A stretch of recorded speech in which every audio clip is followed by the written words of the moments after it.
Welcome everybody to Drawing with Jack. Unfortunately, I was not quick enough on the draw to get everybody who is here today singing Rollin' Rawhide, but you'll have to take my word for it that it was a magical moment that you should have been a part of. Now, if you want to be a part of it, you can actually join us on the Discord 7 nights a week, and that is at toxinspace.com. You can find the link. You can come join us. It's not a public one, so you can't find us. You actually have to be invited. So you can also find connections up there with our Patreon and our Facebook, which we'll talk about later. But tonight we have Drawing with Jack, and everyone is stoked about this because we have Luna finally joining the stage, and we have Lisa Green with us tonight, which is Hey, always a good time. Lisa, how did you like that intro for you? interesting. Not my I mean, we strongest, just not got my into we got into strongest. rawhide, so that happened. Yeah, exactly. I was like We rolling did. off ride. I was like, if we can only get it. And I was like, nope, nope, not there fast No. enough. Slow hands But how is much my does theme it say song. that the American dream is still alive that we all knew the Rawhide song? Yeah, and We all, actually, we yeah, all knew the appropriate parts. So yeah, at Actually, heart. I only knew it as Americana. the Walmart parody with rollback. Ah, yes. Okay. See, I only knew it because of copious amounts of Blues Brothers. Wow. Oh, yeah. Very good, Okay. very good. Yes, no, that's fair. That's valid for sure. Was quick enough on the draw a pun on the fact that we're drawing with Jack. And we're Wow. wow, this guy. The reason that I'm always stoked that Aaron is our co-host Oz's brain is like 12 times on bigger these than mine. shows, yeah, is because he's like high functioning pun man. It's like right there with Yeah, witty it's comments. like all like not even see that there was a joke to be made, and he's already made three of them, and I'm like, Exactly. I was what? blind, and now Like, I see. and now I see. Thank you, Kyle. Yeah, thank you. Lisa Green, what's been up with you? How is stand up in the upper north central? It's been quite an experience lately. Okay. Yeah. I was supposed to be on a thing at my local comedy club. We will not say what it is. Okay. But We'd I like to got call out booted off places the we open like, and, mic. and you got kicked I off the went open mic? over. Oh. I went over last week, so I do wasn't you there get- tonight. How do you get booted off an open mic? If they're really strict and they have to say, "Hey, it's 5 minutes," and if you go over 5 minutes, you're not coming back for a while, which is what these people do. Oh, So, okay. yeah. And how much over were you? My tail. I was 20 seconds over. Oh. And so tail is between my legs. Ah. I am here. I am learning. I am being my bad girl over in the corner right now. But other than that, no, actually. Wait, are you saying that that's where you were supposed to be tonight? And because you got Yeah. kicked off that show? Well, good for us. I mean, bad. They made such poor decisions and gave us Lisa Green for the evening. So I am not saying anything on record about them. I'm just I'm saying just- that is indeed what no, happened. I don't and know am who a they bad- are. I'm a bad little girl. yeah, exactly. So we'll take advantage of the time. We had no guest, and I was like, Aaron, we should have a guest. I feel like we should have a guest. And he was like, Lisa, we've been talking about getting Lisa back on. I was like, yeah, actually, it would be good because news has happened that you've actually joined the team further, more than just a voice actress, but as far as the marketing also. So Oh yeah, that happened. yeah, this is us being excited about you being on board and letting everybody know. Also, Cox and Space is moving in directions. Um, Yes. it's which is awesome In to his see. face. I mean, that's ultimately. Onto Planet Pussy. Yeah, Onto Planet Fat Pussies. the big plan is to Yeah. crash onto Pussy Paradise. Exactly. Which is where we got Luna from.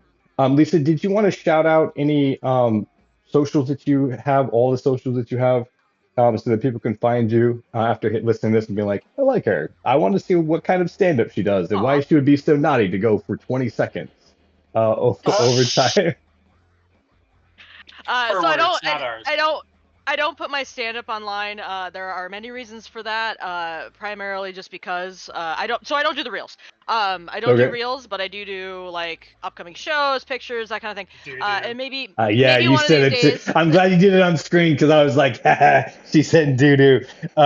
Sorry, welcome to the stupidest Sorry. podcast Sorry, I didn't know I was on Earth. on a podcast with children. Yeah, I'll say apparently. that now. Podcast for babies. Yeah, exactly. A podcast for The infants. unreal. Total morons Oh my gathering gosh. together, with the exception of you, of course.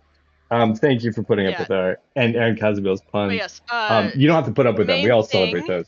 Okay, sorry. Yay. Main thing is to find me on Lisa Green Comedy, all one word, on Instagram.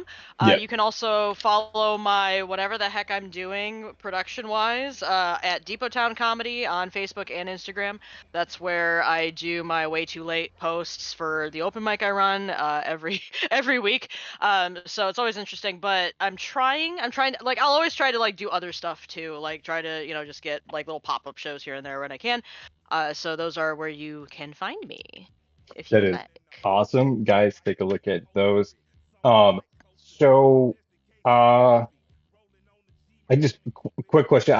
You said that you don't do reels because you're not doing it for Instagram. Is it only just because it's a pain to do those things, or did you have another reason in particular where you like don't want to put your comedy online? I mean, I know you're I pretty fresh at it. I do get very like personal in my stand up, and in a way that there are certain people that I don't want to see those things Fair. without going into full details. So like just for my safety, that's why. It's just like a personal choice that I have That's to fair. not do that. But like I know I need to like put like a couple out there, so like maybe I'll put some of my safer stuff up there one of these days. I also just have like intense like dissociation when I see myself perform. And That's that's a just what weird happens. Or like, experience, right?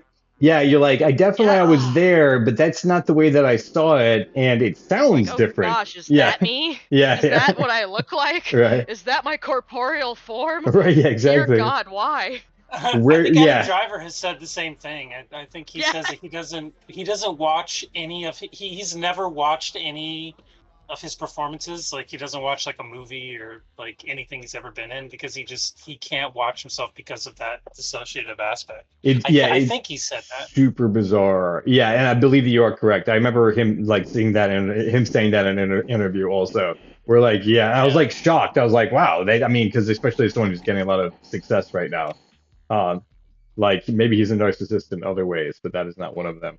Or I just don't likes know. to act but doesn't like to see himself. That's like a thing. That's the thing that I don't understand because not that I've ever really tried to be an actor, but I've thought about what it would be like to be an actor, and it's like the idea is that you encompass this role, and you would love to see yourself like encompassing the role in the full panoply of like effect of you doing it, right? Like I don't know. Like to me, it's just like I would love to see the final product so that I would know that I did or that I would enjoy seeing myself doing my job. Do your job, right? Yeah, that's fair. Some people are just their toughest critics, so they would see all their imperfections, whereas they might have done Oscar-worthy, work from everybody else's perspective. Is that how you see it, Lisa? Kind of. It is kind of like that. It is very, very hard for me to watch myself for all the reasons. Yeah, I am definitely my toughest critic. It's also just like, I don't know, like I get like weird like gender feelings about myself all the time, and I get very comparative. So it just triggers a lot for me, and that's why I'm just like, let's just not. I am getting better about it, and I was actually, I mean, you some of you will know if you watch or listen to the Jake Mattis podcast, the Very Good podcast. The Very Good podcast. Big fan of I the show. mentioned this.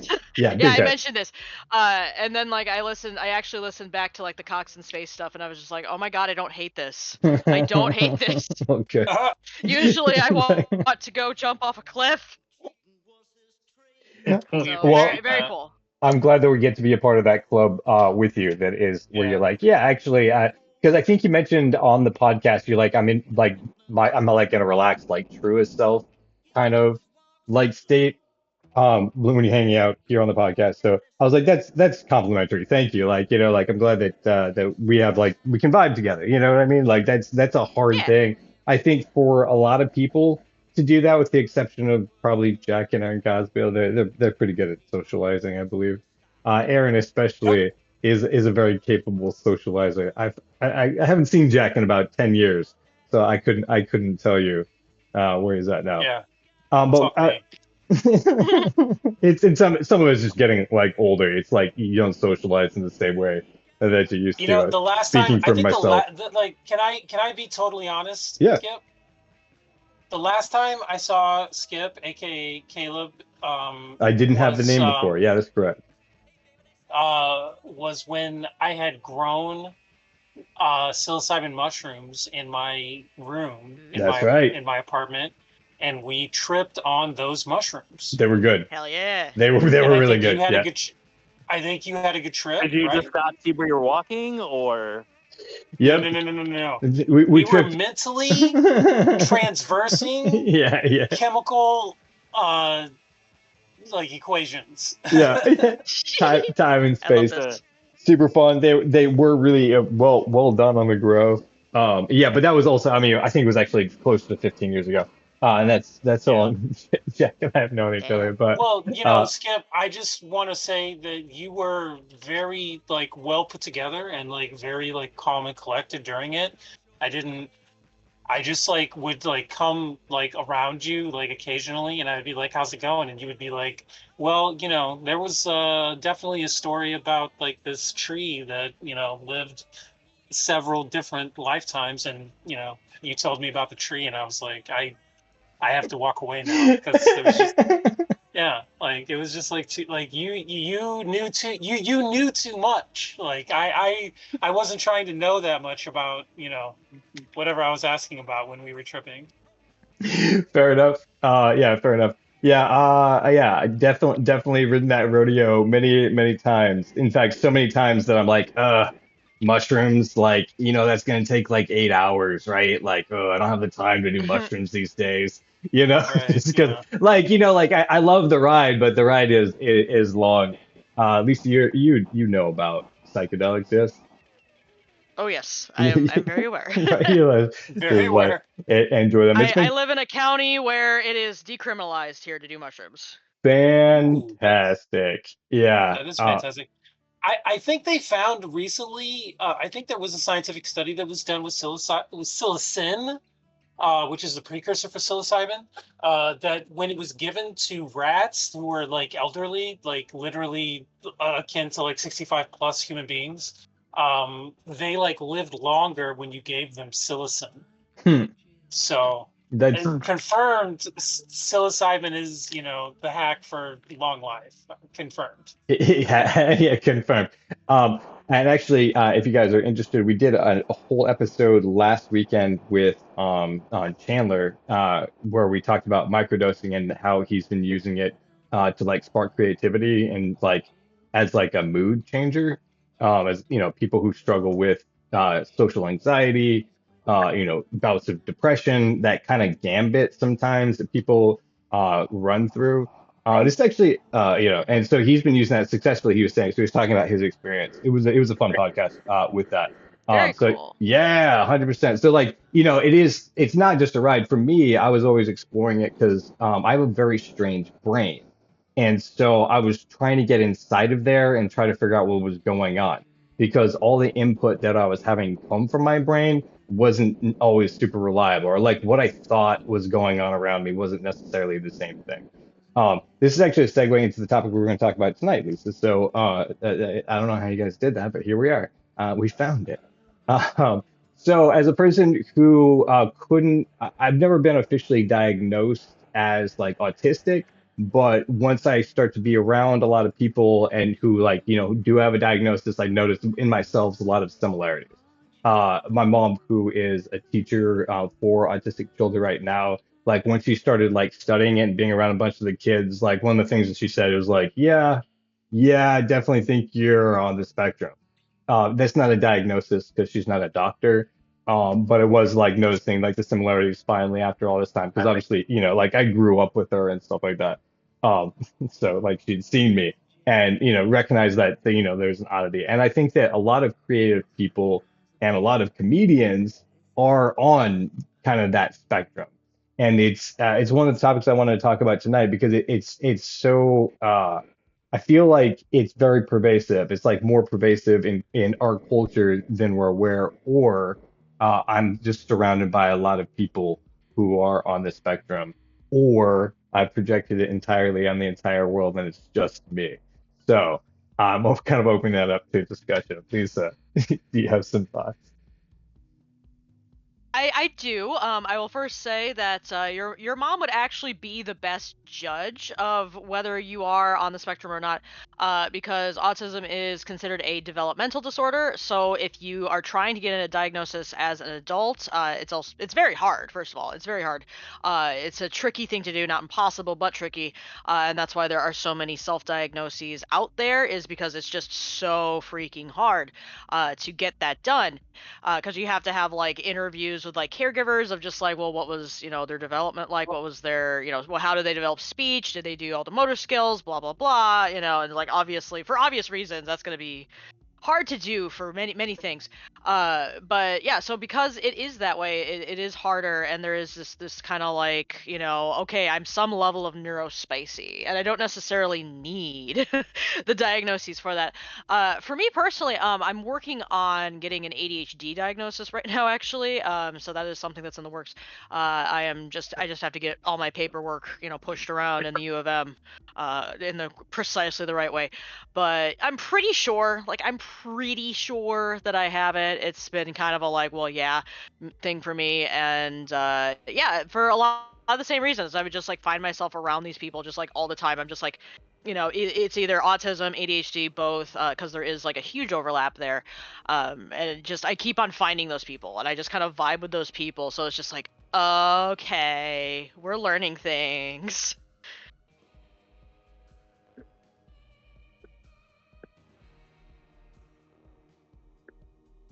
I love learning things. Sorry to interject. I love learning things. Yeah.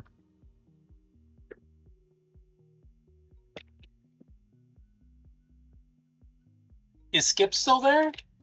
I don't know. Is any of us still there, man? Listen, in Does the anybody really? metaphorical sense, no, I'm not. um, I think, it's amazing to know that because of increased awareness of, divergent neurological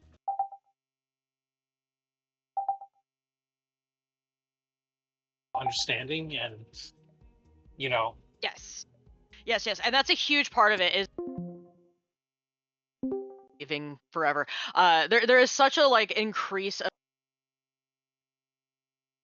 so like you have all of these like crotchety old people that are just like, well, back in my day we didn't have so much autism diagnoses, all these spoiled kids. But it's just because like our technology is getting better, like our ways of assessing are getting better, like these yeah. things are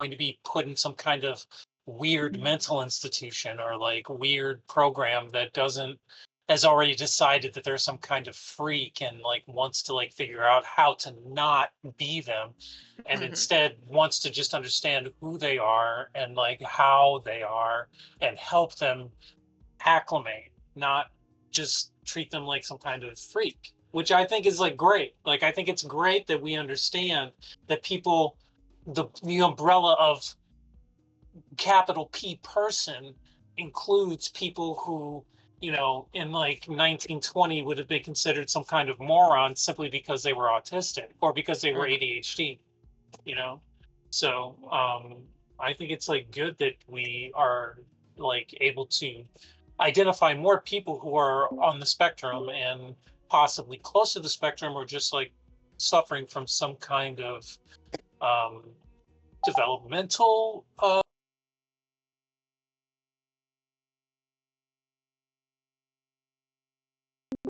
people that are artistic I think partly because there is this like idea that there's some kind of and it's like a fucked up idea, but there's this like weird idea that we can cure it, and people put this like energy behind trying to like understand it so that we can cure it instead of just like understanding how people just are way. Anyway, I'm an idiot, so let me just stop talking. You're fine. You're great. We have, it's just us in the channel until these two come back. I really, appreciate people that How about that? identify in like, positive ways. Like I have ADHD, I haven't been diagnosed. I probably have some kind of ADHD or ADD. I haven't been diagnosed though, so Sure. I'm not going to say that I definitely do. But I like look at social media all the time, and it's hard for me to like focus during the day sometimes. So, but I think it's like healthy for people to understand that mental health is something that you have to work on the same way that you have to work on regular health, physical health. Sometimes you need a 100%. trainer, or sometimes you need a coach, or sometimes you need a doctor to tell you to stop doing this, or you need to do that.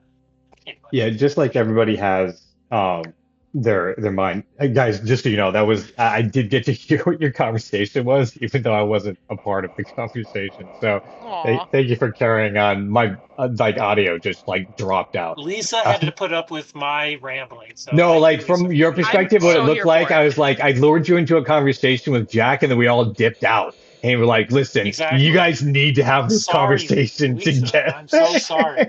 I'm so sorry. You're so fine, but they abandoned me. Yeah, exactly. And then I noticed that Aaron dropped off too, and I was like, oh my God, like what is even going on right now? But no, like yeah, like you have a mind that you live in every single day. You have to take care of it. You have a body that you live in, the same thing. One of the things I looked into this week, because I was curious, because we're going to be talking about this conversation. I was curious, like what the new thing is going with autism, because I think one of the things that Jack pointed out is that it's so fantastic that now we can actually accept like where we're at without being thrown in an institution and like just discarded, which would have happened 100 years ago in America. And that there's this that we're actually in a place where we're studying it so that people can figure out what to do with it. Anyway, there's brain scans that have done where they're looking at the two like the different types of brains. Where you're seeing like the electricity burst like through the organic matter. And so one of the things that's been really tricky about autism is that it's actually, since it is a spectrum of between poles, that there's very different things on the spectrum that are all being lumped together. So like on the far, say left side of the spectrum is brain activity that doesn't spread across the entire brain, but really focuses on like highly focused sets of skills. One of the things like about like trains with autistic people where they'll focus on something in particular. They may not be able to like tie their shoes or like they don't converse with people or make eye contact, stuff like that, but they have like these very narrow focus of interest. But on the same scale of the same spectrum of autism, you have people who are on the like what you might consider like ADD or like very scattered thoughts or the type of brain activity that is they're associating things that aren't necessarily associated with each other. And what you see on the brain scans is like this bloom of color where like the electricity is hitting like lots of different places at once. And so between the two of those, where you have like a neurotypical brain, I'm hoping I'm not explaining this. You guys already know this. You might be like, yeah, we looked at that research last week. Dude, Okay, it's a good. podcast. Explain it. Sweet. Explain it for the So nerds. just getting down to Explain it for the nerds. the bottom of it. You What? watching this podcast on There it YouTube, is. you're a nerd. He's explaining it for you. Okay. Oh my God, are you Let's guys go. seeing that in 3D? Because he's talking to you right now. This is so what you see in the neurotypical brain scan is basically what looks like a singular lightning bolt. Like it goes from the brainstem up into where it's trying to gather information from, and then pulls that back down to whatever it needs to do in the short-term memory, right? So on that big spectrum, far left again is just very fixated, not necessarily not getting deep, but it's putting the same amount of power into like very specific places, and then the far scattered brain. And so they'd be like, that's autism, right? Or yeah, you like the way I said that. They're like, this is what an autistic person is, but it's like that range is just so huge between those two things. So that's one of the things I wanted to talk about is just like how it looks different for different people. You know, like not my mom liked to say, and this is a quote from her from an earlier episode as well, actually one that Jack wasn't able to be on. But she says what they say in their group is that when you meet an autistic person, you've met one autistic person, and that's Hmm. literally all you can say about that. Um, Right. I'm going to loop this back around just to the conversation you guys were having. Thank you for this little divergence. That it's such a cool thing that we're getting to the stage now that we're not looking for a cure for it, because we're recognizing that it's more just a way that the brains work, and there's a whole range of ways the brains work. Pitching it Well, back to you and guys. that there's a person. I mean, there's a thing. There's something that we recognize as a Person, person capital P. behind that brain, Yeah. behind every mechanism that you can point to, no matter how deep, how microscopic you can go. There's a person behind every mechanism, every function that you can point to that needs to be recognized, that needs to be respected, that needs to be treated like their process is valid and supported. Yeah. You know, like we support it no matter what it's going through. If it's struggling, if it's doing great, if it's doing way better than us, if it's doing way worse than us, we're supporting it. Not just, treating it like it's some kind of Well, and I think fucking Jack, you mean culturally, as an American culture, as an internet culture, socially, but also you mean personally, so that it's not just the responsibility of the state or the government to do it, but it's the responsibility of the individual who's running into people who think differently to work with them where they're at and work through what's going on. Is that kind of what you're saying? yeah.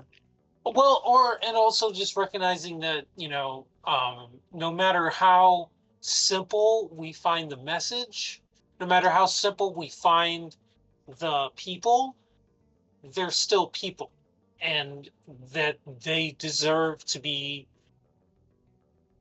they deserve to have the same full and flourishing possibilities that anyone else would have, no matter what their calculated potentials were or whatever. It's just like we need to recognize that it's not about just recognizing rain men or recognizing people Right. that have like gifts, which is like, it's great to recognize people that have gifts. We want to recognize people that have gifts because we want to recognize what is gifted, but at the same time we want to recognize just that some people deserve to be treated like the rest of us. Well, just and that was kind of the thing that we were saying with my mom when she was on is that people all have differences. They all got something going on, and it might be Exactly. brain chemistry, and it might be not necessarily the chemistry, but biology to the structure of the brain itself that might be doing that. We don't know, but that's not the only thing that people have going on. People have this is an example for me, like gender dysmorphia, or just the fact that your body is doing stuff. If you're if you have a female body, like you have a uterus that's producing eggs on a regular basis. Oh, I had gender dysmorphia when I was a teenager. Can I share my experience? 100%, yeah. I mean, I think it's like something that a lot of people go through, but they don't like share it because it's like weird, gender, male, female shit or whatever. But Well, and when that's I went through puberty, my nipples puffed up like a lot, like a lot. When I was 12 years old, my nipples puffed up to the point where they were like little, like pointy Madonna breasts. Like I had like little pointy cone. you got your nubs. All right. Yeah, Right? and I remember There's some women out there who are just like they're super proud of that event and they're like, you know what? I wish I could have that happen. So well, that happened to me, and I remember taking my shirt off at the YMCA oh to geez. play basketball, and some boy was like, "Ew, are you a Oh. boy or a girl?" And I Oh, had like dysmorphia because I was right. like, "Oh shit, I have to like You're cover like up and be ashamed of my body now." right. So like, and that like affected me like well into my high school career, And of where I course eventually I got comfortable again, like having my shirt off, but I just like think about what it must be like for, women to have their shirt off, but also anybody that has body dysmorphia to just like show their body, because as somebody who identifies as male, I definitely like had like social body dysmorphia. And I know what that feels like, even though I just know from my experience. I identified male and I'm not in the body that I expect a male to have, right? I mean, puberty is crazy, right? Yeah, my nipples is. puffed up, but you can't talk about it. Who do you talk to about it? Somebody mistake me for a girl today, right? Like, you're like, how do you even bring? You're like, maybe I'm it. Like this, like if I'm suddenly becoming female, right? Then I don't feel like I'm in the right body. 100%. Yeah, no, that's the thing. Like, so in culture, and Lisa, I'm sure you're gonna empathize with this also. That there's this dichotomy that's presented to you, right? There's either male or there's female, right? And as a person who has come to recognize that I'm like neither one of those things, is like way more fluid, and like to the point where I'm like, it's super weird to be having conversations about people's genitals all the time. Like where the question that the kid asked is like, do you have a penis or do you have a vagina? And it's like, dude, like this is a really invasive question on the playground. You know what I mean? I'm like, hold up, like it's not. Yeah. Why are we having that kind of, or like, like you throwing a big party, you're like, it's a penis. You know what I mean? Like the blue balloon is definitely, you're like, he's got a dong. And you're like, like you threw a whole party about somebody's like genitals? Like for real? It's weird. I don't know if and it's still the people, but it's like normal in our culture, right? So like, you can't be like, like you're like, I don't actually understand like what it is that makes femininity. You know what I mean? Apart from specifically biological gender, there's more to it than that, right? Like obviously. So Lisa, let me segue to you before I start ranting too far too long. I'm sure I'll do that more. So start ranting. Yeah, no, that's what I'm saying. Yeah, it's definitely very weird. So like, I can definitely info dump about this all day long. Please. Like the difference between like there's sex and then there's gender, and like gender can be derived from sex, but doesn't have to be. Gender is socially constructed. There you go. And so that's really what it comes down to, and what a lot of people don't like to acknowledge, mostly because we erase this kind of stuff from like the history books. We don't talk about it. We want to like not talk about this, but it's a very colonial like perspective of just having only two genders. Like when it came to especially like indigenous tribes and other civilizations, like the concept of a third gender was very prevalent. Like, exactly. In the Bible. Like even in the Bible, we talk about eunuchs. Like, well, that's a third gender. Like that's what we're talking about. And like, it's not just two categories of people. There's more categories encompassing these things and our roles over time. And so, and like, I mean, part of the reason that this has become so confusing is just that, like, okay, we are starting to broaden these categories more, so it does become more confusing in that regard. And that's like the one and only area I'm going to empathize with these people. But like, no, it's so like we're just going backwards. We're going so backwards into like this very like white supremacist colonialist mindset, and nobody acknowledges it like at all. Well, it is being acknowledged. It might not be as much in your area. I don't know, but you're right. It's less than it should be. It should be shock and horror, and that doesn't seem to be the case. Jack. I would say, Lisa, we're not necessarily going backwards, because the things that people like, your Pete Hegseths and Chrissy Gnomes are putting out there about like trans people, it's not like those are new ideas. Like, and I mean, it's again, like you say that we're going backwards. It's like, yeah, I guess it's just like those ideas are like having people try to put them forward again, but so much information is put out there to counteract their like, it's just that they're like at the highest echelons of fucking like political that's the part that's most scary power, and terrifying. Like, exactly. Not even political power, just political media power. Like I think the game show of media proves that like actual political power just is in being authentic and like about what you're talking about. Like either way, like people that are like very much on the like not extreme left, but just like the very, very left, like Zoran Mamdani, are getting like elected. and like support, and people that are on the like not the extreme, but I guess kind of, yeah, like the extreme right are also getting elected. So, I mean, you know, people like really respect people that just believe in or act like they believe in what they're talking about right now. And so I think the more that people, because I think most people do stand behind things like a scientific understanding of what gender really is, which I think most people understand is a created thing that does not exist, cannot exist in nature. Like gender cannot exist in nature. Right. Such a yeah. It's Just definitely can't. like humans made up a word and then said this is what it is, and that's the only Yeah. yeah. It's the same as like time or Like a money. set Yeah. essential, like an essential set of traits. It just doesn't exist in nature.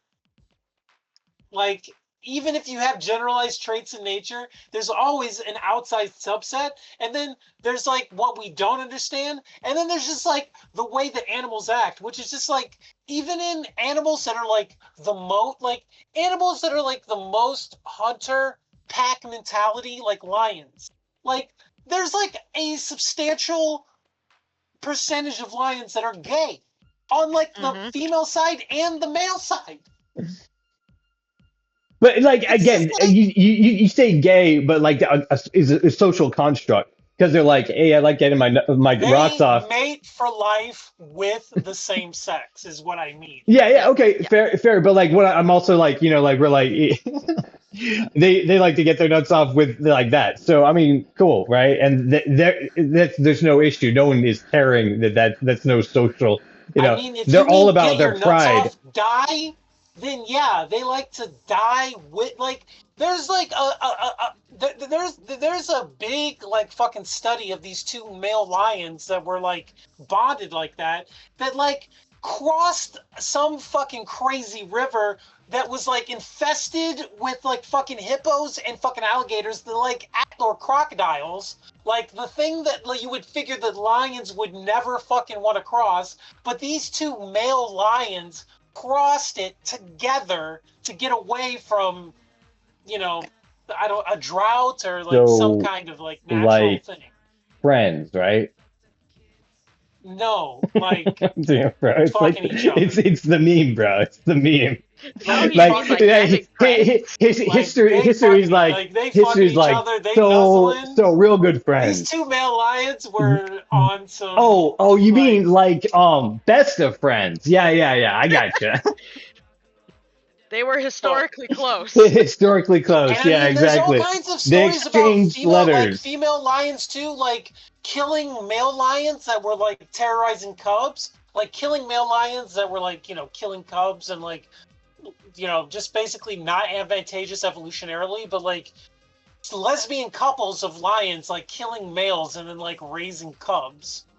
There's there's tons Where of they like examples take of over that. yeah. So I mean, like as Pride should be, right? That should be what Pride Month is really about. Exactly Like the way it breaking should be. into like couples' homes and stealing their kids to Yeah. raise them as lesbian couples. Like that No, is a I world. mean, like, That is a world I can get fucking, behind. like ganging up on dudes that are like, I will have no male like competition, like ganging up on that piece of shit. That's what I'm saying. Like we should dedicate Pride Month to that. Pussy whipped, bitch. Yeah. Yeah. I did get to see a pair of lesbians or a couple. I don't know if they were together, but there's two of them, and they were at the Walmart and they were working together to put their windshield wipers on. And I was like, hell yes! Like this is just like I really wanted to go over just to hang out and watch them because I was excited. Windshield wipers are not hard, but they were pretty much down for it together, and I was that's how like close they were. Uh, working as a team to replace, a set of windshield wipers, they're not easy. They're tricky with that hook and the little clamp that's supposed to go down. Anyway, it was just an observation. This is not even supposed to be a funny story. I was just sharing what I saw at Walmart today with you. So this is actually the topic that I wanted to talk about, along with just that, it seems like human minds are on a spectrum of the way that we observe the world. And that also affects in ways the way that we deal with gender and the way that we deal with the world around us. And so as a show and as a series of shows of Talks in Space, I hadn't noticed that we were having so many guests on that were just representing that diversity. And so that's one of the things that Lisa and I had started talking about is how uh, one of the things I think that going forward we want to keep doing is getting more guests on that do represent that have like the things where we recognize like hyperfixations that we all have as a group. One of the things that I was commenting to Aaron last night is that the only reason that we have Cox in Space is because we did it as a show back in Chicago in 2011, I believe, or early 2012, and he hyper fixated on it for 15 years. So that when we met up again, he started, yeah, he started telling me the whole entire backstory of all these characters that we had made up, like at a kitchen table and then performed. It was like, yeah, it was this show, Trouble in Pussy Paradise, but he started to tell me what like happened next and the story after that and the story after that. And so like we actually owe Cox in Space to a hyperfixation.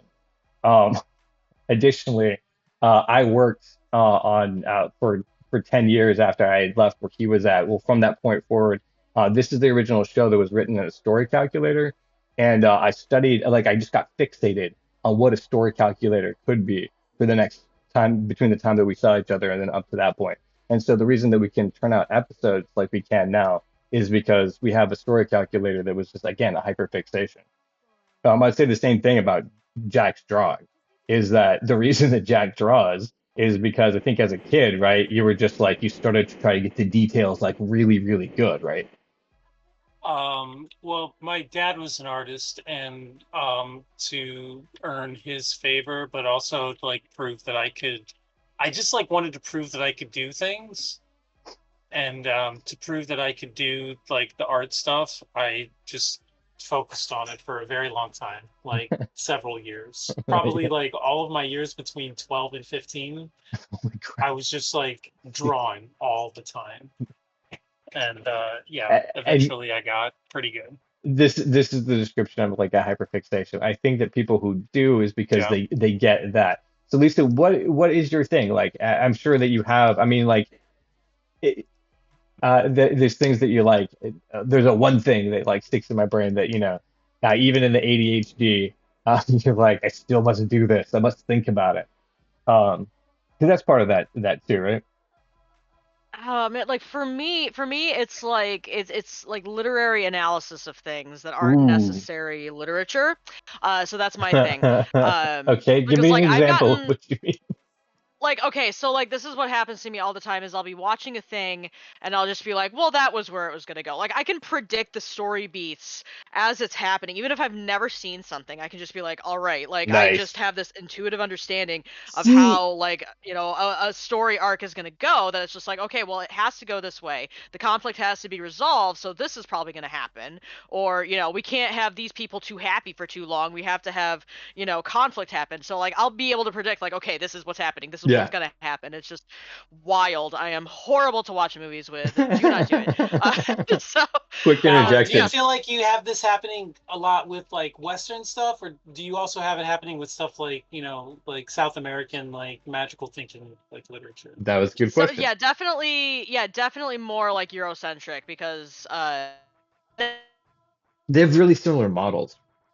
I mean, they have very like. I mean, you could go back to It's fairy really tales. interesting. Like when you look at like other cultures that are not like Western based, like, they sometimes What's up, like Aaron this, like a lot of Cosgrove? Welcome Western back. cultures work on like rules of 2 or 4, but sometimes like not Western cultures will work on rules of like 5, 7. Hmm. Yeah, like they'll have like other like weirder like mathematical rules in their stuff. Like they're like legend tales, like they're like god Yeah, tales, that's or they're interesting. George is based off of a 5, and then I have a Brent that's a 13 size. But yeah, 4 makes a lot of sense.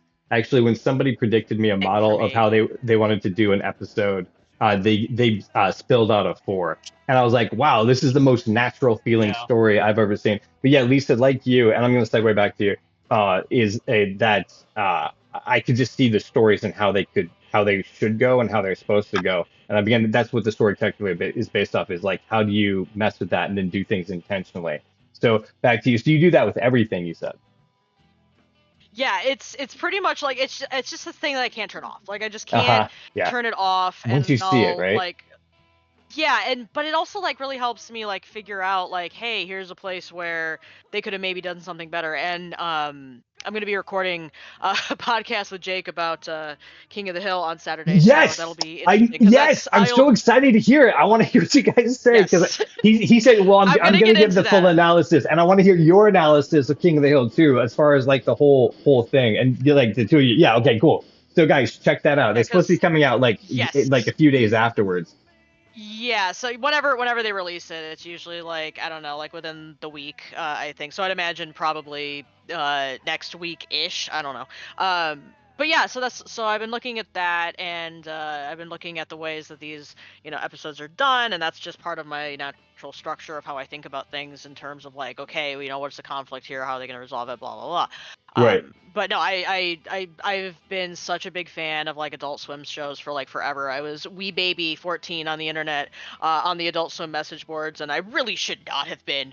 That was a dangerous place for a teenage girl Wee to be. baby 14. Uh-oh. I You've know. thrown it I out was twice here on these small shows. baby. Yeah.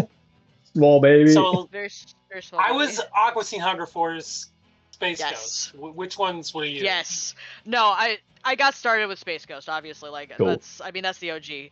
And so like I was watching that when I was like a wee kid. It was for me like Beavis and Butthead and Space Ghost Coast to Coast. That was like I was just Fuck like yeah. like absolutely fascinated just from very small age.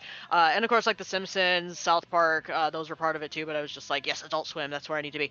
And so when they start producing more stuff, and it's just like, ooh, I like this, and I just never stop. I just never stop doing that at all. So that's been great. It's been a nice little hobby for me to have over like my many years of life that are accumulating quickly. Adult Swim definitely informed a lot of my like artistic style. Like I love the style of it. Aqua Teen Hunger Force, obviously. I love the style of Alex Toth, Space Ghost Coast to Coast.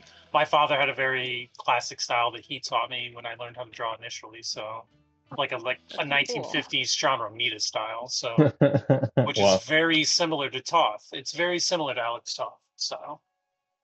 Oh, like the classic cartoons that they're pulling those images from for Space Ghost. And just like understanding stylization, like I don't know, like 50s like illustrators understood stylization in a way that was very commercially viable, like how to make lines that were very like delectable to the eyes, like lines that you wanted to see, curves you wanted to see, like an economy of line that perfectly told you like the American blonde beautiful eye, the American like rosebud lips, like all of the like tropes that were sold to you by advertising in the 1950s. Like comic book artists knew them so well at that time.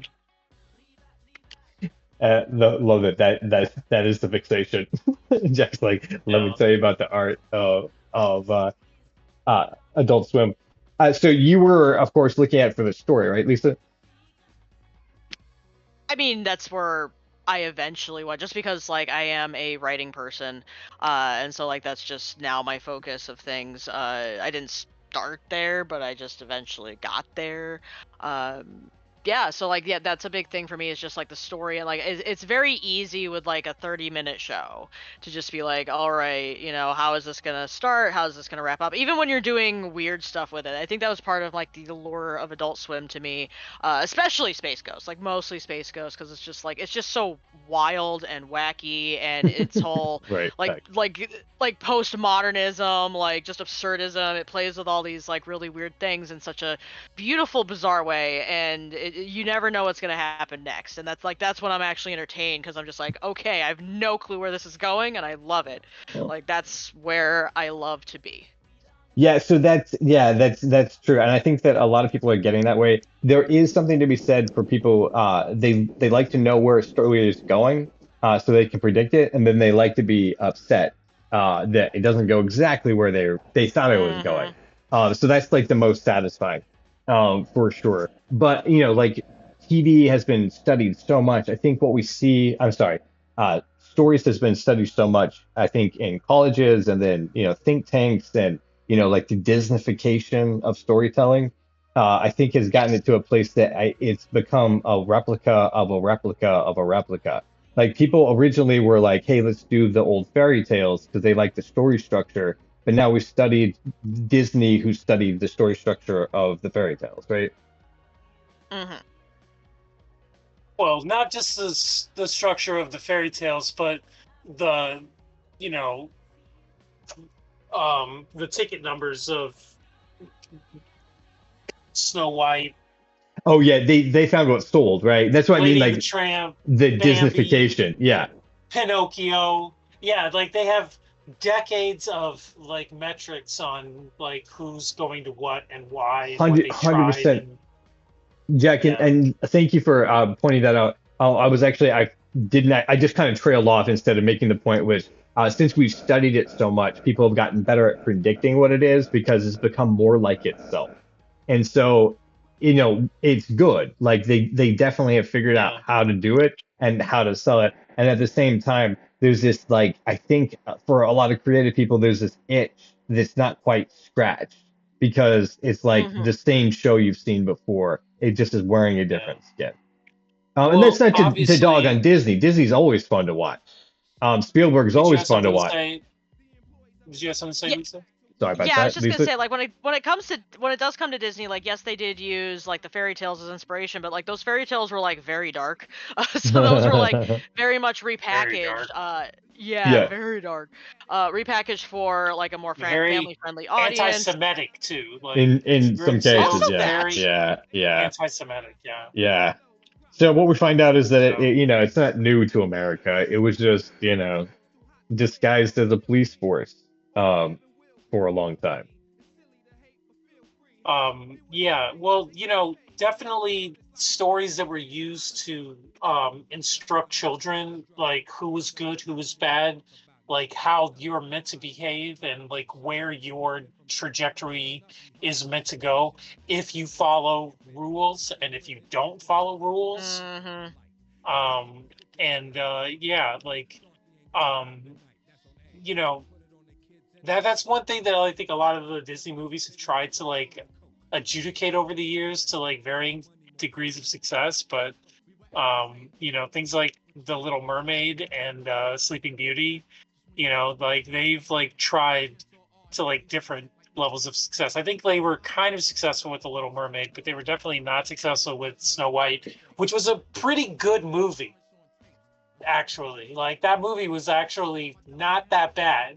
It was not a great movie. I wouldn't say that it's better than the original animated Right. Snow Now White, it's but it's hard not as window to bad overcome as yet. people made it out to be. Like people definitely had it out against that movie, A, because of like live action like Disney, but B also because of the woman that played Snow White, like her coming out openly for like Palestinian rights and like acknowledgement. Oh, jeez. Like it like definitely tanked that movie for sure. So it's unfortunate It's because crazy you don't that by know. advocating for people that would make other people mad. Be like, Well, hey, maybe stop murdering people, and also like it's it's just as a good idea it's across the hard to board. advocate for Palestinian people and not have that be interpreted as advocating for Hamas. So Yeah, yeah, that's a whole messy issue right now. Yeah, Exactly. yeah, exactly. very But messy like, issue. I'm also talking both sides, like just and us too. Please stop killing each other. Yeah, Yeah. definitely. I mean, they tried. Yeah, People uh, didn't want to hear it, so yeah. you can't be mad if like the majority of people say something. You can't be mad. You just have to be like, how do I start swaying like this majority opinion that is clearly wrong because it's like excusing or ignoring a genocide. Right. Like, how do Yeah. you, Yeah. you know, Mm, it's yeah. like, how do you like get people to like look at it in like a different way, like, and not be mad, because it's like being mad doesn't solve anything. Like, it just makes other people especially people that don't want to feel anything. Like, I feel like the people that are opposed to things, like, they're always opposed to things, and so it's just like they're always like on some kind of like wavelength about like this, that, or the other like topic. But like people that are like in the like centrist, like, I don't just want to think about this crowd, like they just hate having to think about something. So it's Yeah, just like yeah. you have to like convince them that this is like something that is okay to be bothered by. And it's very hard to convince a person that it's okay to be bothered by something. Most people don't like to be bothered.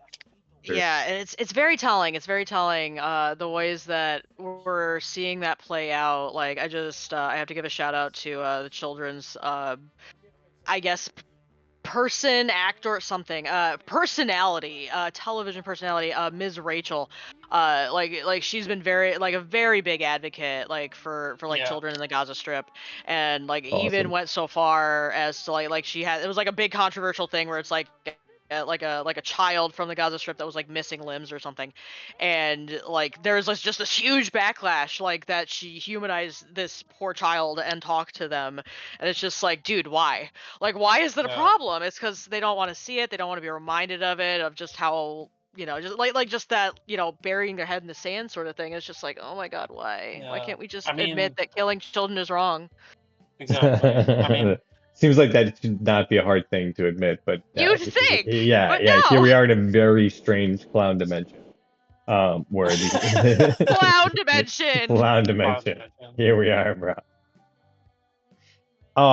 And also you, a group of people who have been given land, that they claimed previously, but were also I mean, a number of them were like killed and mistreated. You would think that there would be some understanding from a race of people who have gone through struggles, like trying to find a home or be in a place. And there are a lot of Israeli citizens. And I think, Israel does accept that. I think that it's more of a political thing than it is a populist thing.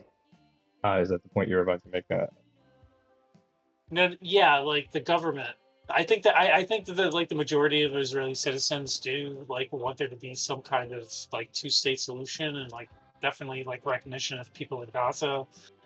The government, Benjamin Netanyahu. Right, and then in addition, right, as the American government, if there's anyone who's overseas that's listening to this, like the majority of American citizens don't want to be involved with all the nonsense that we have come to represent, right? But that's our leadership right now, exactly. and somehow they got a majority, but even people who voted for the presidency right now are like, how is he supporting our interests? And we're all like, yeah, right, exactly. Like, only doing the same thing that he did before, and that he, had like demonstrated. He's only making the rich people richer. Also, what Biden did, like Democrats did this too. Like, it's not a partisan issue. This is an issue. It's a class issue. Supporting nations, not political parties. I mean that's what we see we're seeing that the end game of capitalism, right? The rich people are in control of the country, and so they use it so that they can continue to maintain their wealth and maintain the wealth for the people that they want to influence or be, like the world shakers. And the rest of the people are, you get to grind them up in the machine. That's what they're used for, right? Oh yeah, for sure, no question. Most people are used to support that machine that just grinds up everything underneath it, and just wants to support the simple idea that people that accumulate the most wealth, the most bloat, deserve to have the most say and the most everything. And it's just like, do we want to fight against the idea that that's not true? Lisa, we have gone way off topic here tonight. Yeah, do you want to have some additional commentary, or these are all good things? Okay. Fantastic. I'm gonna go to a quick break real quick just to announce what we're doing and where we're at, and we will get back on topic here in a second, continue to discuss. You guys are listening to Drawing with Jack here with Lisa Green and Jack Haynes.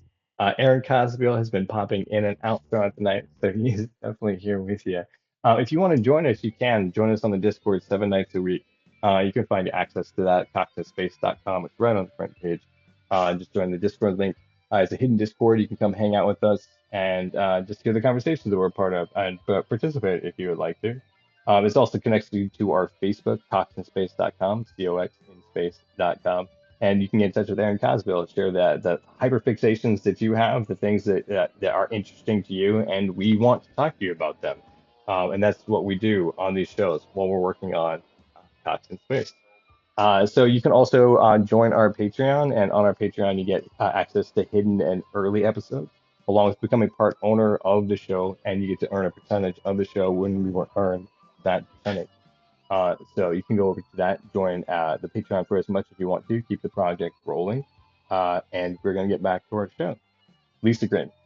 So I think that in some ways it does the topics we've been discussing do hit on the broader topics that we were discussing earlier, that kind of all of everything is on a spectrum.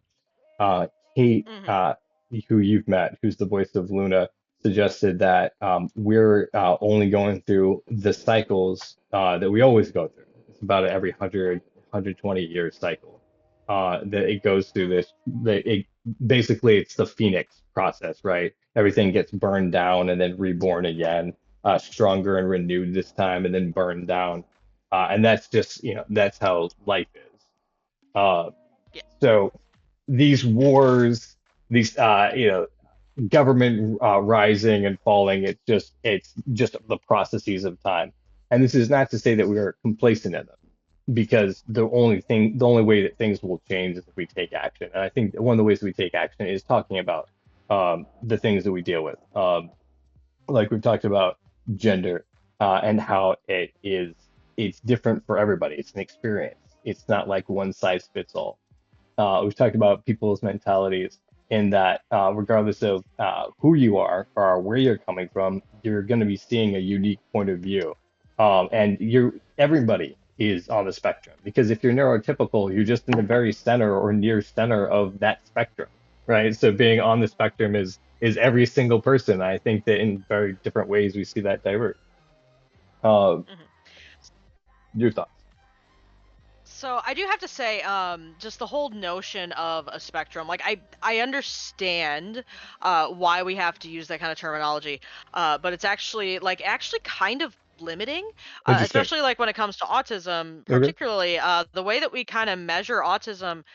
It's really more on like a wheel at this point, like in Okay. terms of like measuring, yeah, like measuring like support needs, and that's kind of how like we think about it, is to think like in, for example, like there are autistic people, I can talk, there are autistic people who are like extremely talkative, like that's all they do, like they're kind of like vocally stimming almost, like they could Fair. have stims, Okay. they could not, but they are very very social, they just talk all the time.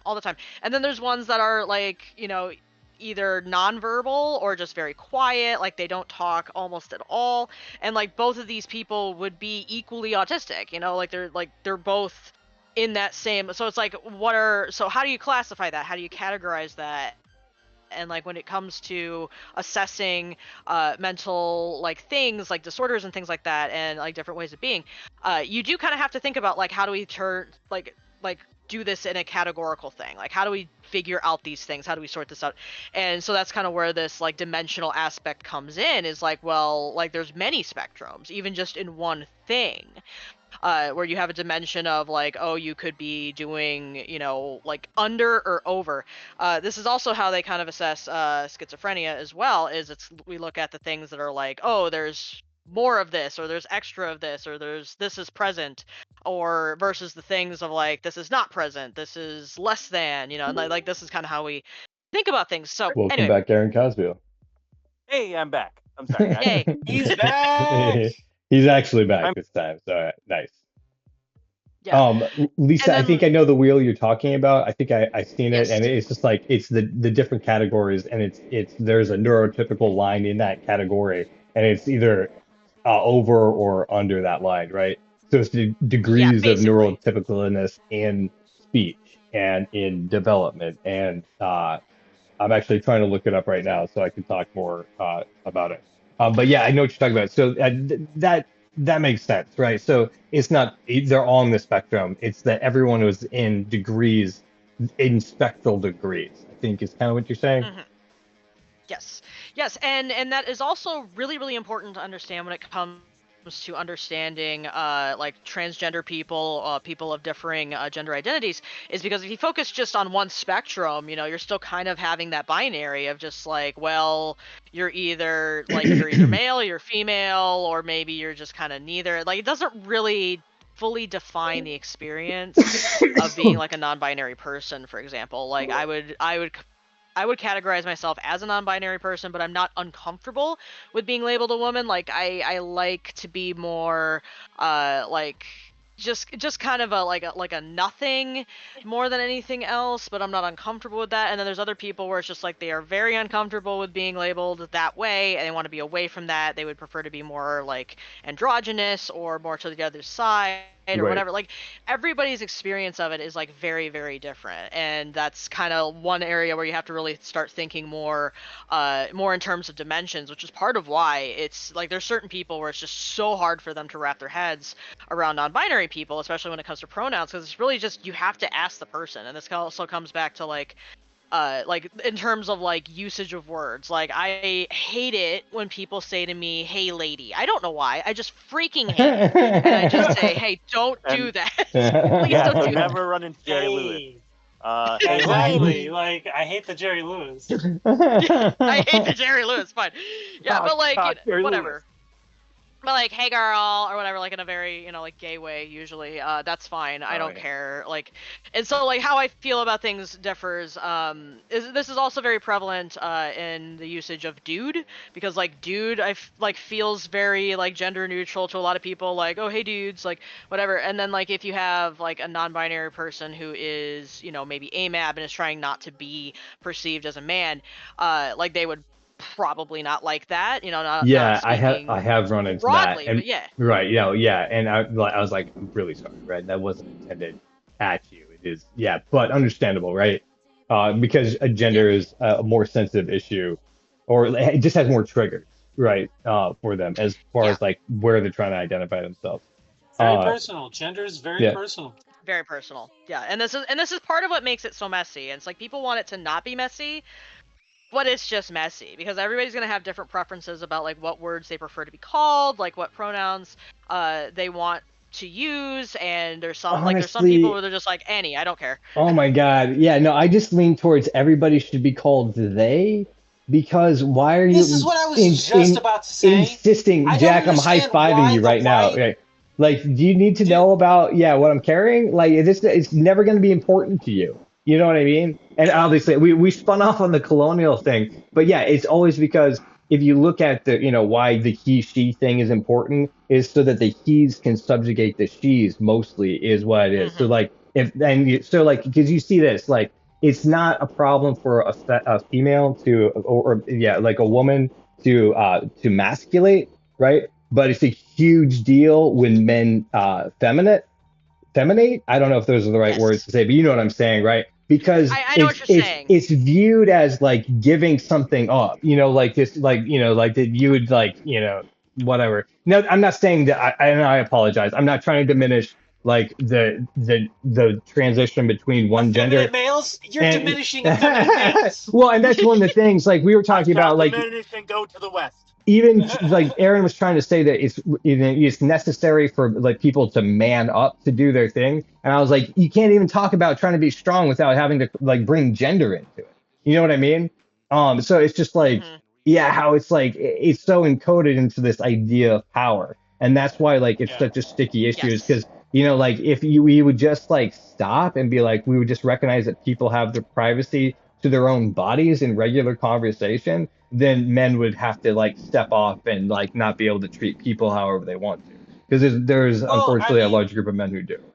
they'd have to reckon with what it means to be like their gender, which is like they'd have to like accept that their gender is just like what they accept a man to be when they're like a small child, and that has to be worked on for the rest of their life. Like Right. that It's it's just not like a an given. idea that is not real that they're just gonna have to work on for the rest of their life. But it's okay because they are who they feel like they are, and they just have to be who they are. And they just can't stop other people from being who they are. It's Right. fine if there's some heteronormative, fucking boring ass vanilla motherfucker. Well, hold like, up. that's You don't have to fine. throw boring into there. We can definitely love those guys too. They Whatever. can be I mean, it's fine. heteronormative What and not be, They you know are. what I mean? You know They what? are what they are. Vanilla is a rare spice. It used to be, anyways.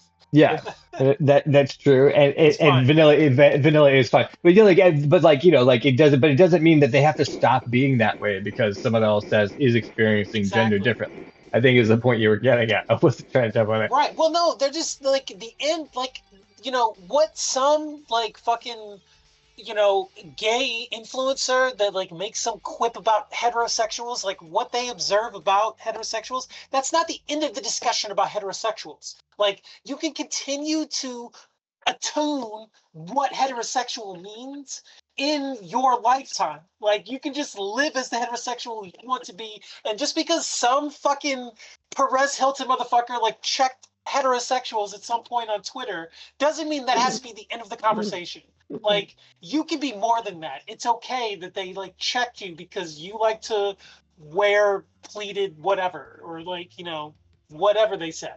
I It's I just, I just, He was I still alive. support that, right? Yeah, yeah. I was like, I wow, don't even know. first of all, that See was a how old reference. I am? That was a reference. Yeah, and that's totally fine. Um, wow, there's so much to unpack in that rant. There Uh, is Just a saying. lot to unpack there. right. I'm just saying. I get so tired of like But what are the cishet things people that I complaining about what other people say. It's like, that's not the end of the discussion. They just got their quip in. Will you just live your life, please? right. And stop freaking the fuck out? I know exactly where you're going with that. I also want to say there are some hetero people. I mean, there's also some homosexual people, but there are heterosexual people who want to live their lives in a way that I don't approve of at all, and that's forcing other people to be what you want them to be. Because that's for some reason, I mean, and this applies to like, you know, the relationships that they're in too. Like, like what are you doing, right? Like, you can only control your actions and your thoughts. Like, trying to make somebody else your thing is, and that's what the thing in this conversation, that's what the gender issue is all about, is the males being able to dominate females because they're like viewed as property, right? And so that's really what you're doing when you like take away this whole gender thing in the Western world, is you take away this idea that they have the right to women's bodies. Because like if there are no, the idea of women doesn't exist, then they don't have this like idea that they can like own this thing. Do you have any thoughts on that?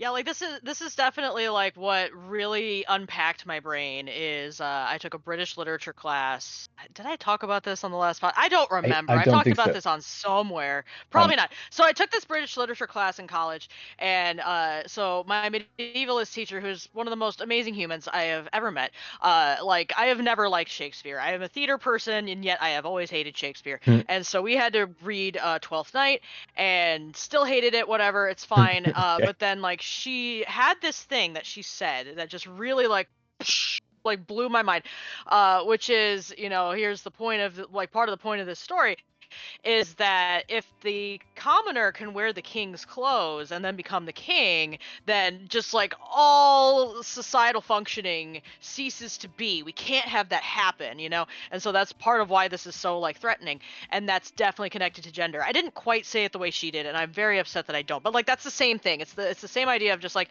the king has to maintain his status, the man Right. has to maintain his status. Right. Once we start changing things and show that we can, we can play with those boundaries, everything goes to shit. Everything's going to shit. The whole society is falling apart. It does make a And large you group kind of want it people to. afraid. Yeah, I mean, exactly. And I'm not like overthrow all men or being like a man hater.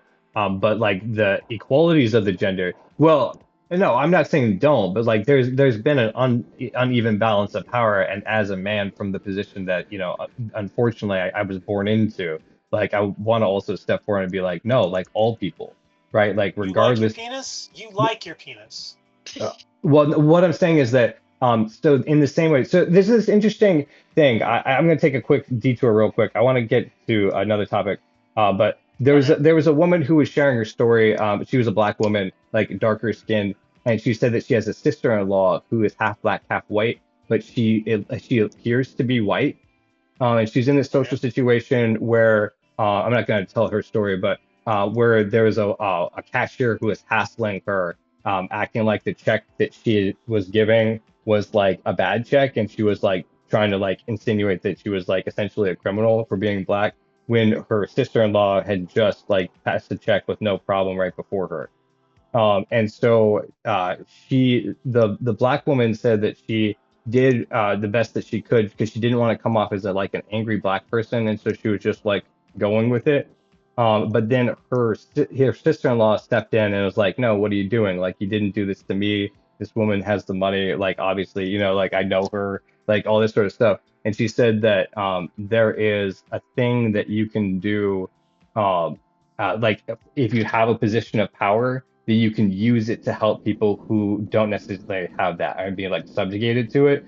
So even though like I recognize like I don't feel like I was born in the right body, and that like I should but like I also like I recognize that that can't totally be changed, but I can use it for good to voice the fact that like women have been historically mistreated, which is a known thing. But like also we continue to do that within our culture, and that needs to change because we need to recognize that that like regardless of what body you're born in, it has no dictation over your skill set whatsoever, with the exception of actually birthing children.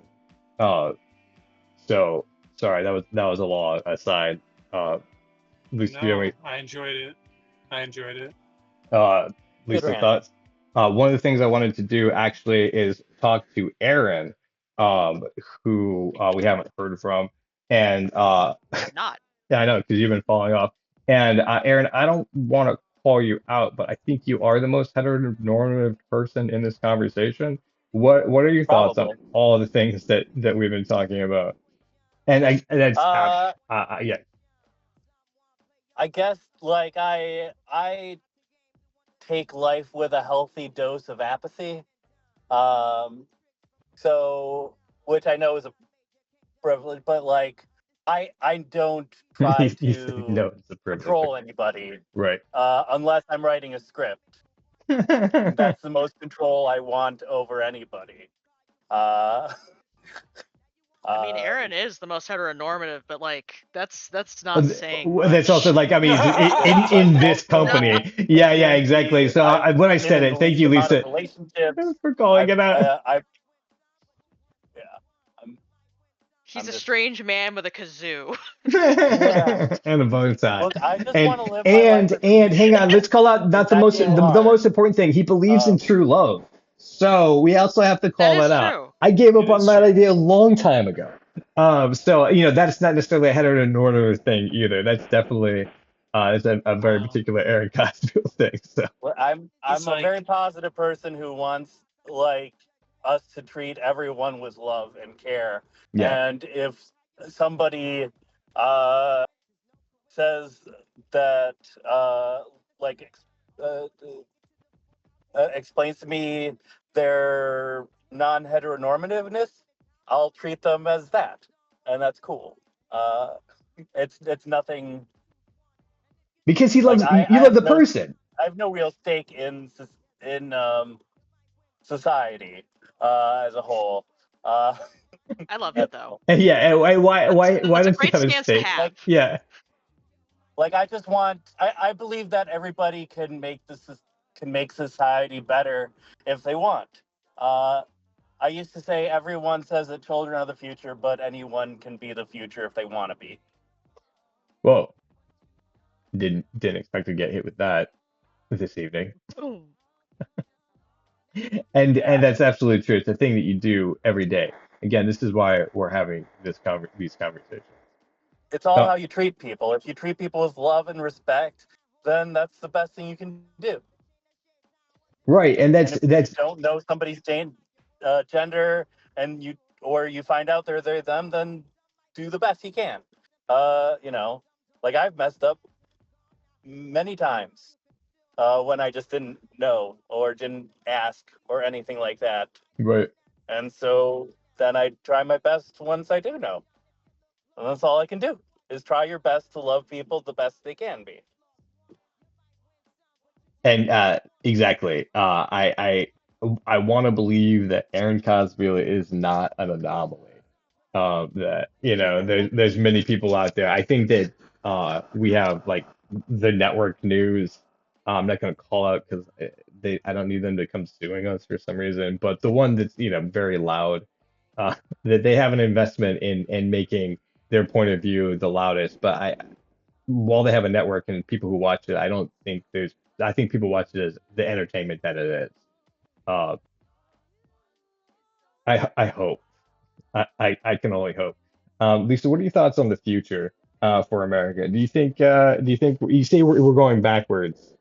Uh, Oh, I so should probably clarify. I mean, I was saying that more in a stance of like we're going back to when we were just like, hey, yo, we're gonna like completely this country and just do whatever the hell we want. That's what I meant. But no, like we're let me just progressing say that I more. was not expecting to be used in that context in this conversation, but okay, it's the I first do, time I it's do, I segued do. into it, but okay, all right. It's a heavy word, and I will Uh, use it purposely for that reason. because it was Because expletive. that is Yeah, what we did, what white yeah, people did to this country. So yeah, unfortunately, yeah. that's my tiny soapbox. I'll get off of it for now. Don't get off that But soapbox. but I believe that Jack is it's of the like belief, and I'm also with him, that this country should be given back to the Native Americans. That we should be yes, we should be yes, paying the tribute to them for all the wealth that we have like Absolutely, taken from this country 100%. because it was stolen. Yeah, That I mean, like it's 100%. yeah, it doesn't belong to the. I mean, we've recognized it. We recognize that we colonized the place and recognize what we've done to it. Uh, anyway, sorry. So please don't get off that soapbox and continue. We took full yeah. advantage of people and land. Because that's the thing. Like Yes, when you say absolutely. land, it's not just about the country because it was not unpopulated.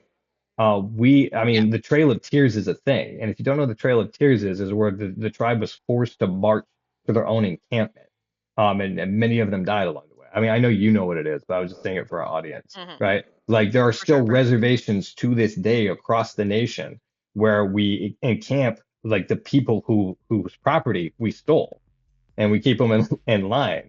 We do pay them off, but it's not it's not it's not worth any like like it's such a pittance. So Yeah. I am glad that you brought it up because like there's this dream about America, how it is such a great place, and I love America dearly, but man, we've got some really like deep problems. Very, very deep Yeah. problems, and we're progressing at like catapulting ourselves towards the end, like towards late stage capitalism. All of this Mm, is blowing up for reasons. hmm It's very dark right now. It's a very dark time. It's a very dark time, and I have friends that will just be like, oh, it'll be fine. It's like, no, no, no, it's so Well, bad. It's so bad right now. yeah. It's so bad. Oh Uh, man, right now. yeah, and it gets worse before it gets better, because people have to get to the Yeah. point where they can't take it anymore, and they do that. Yes.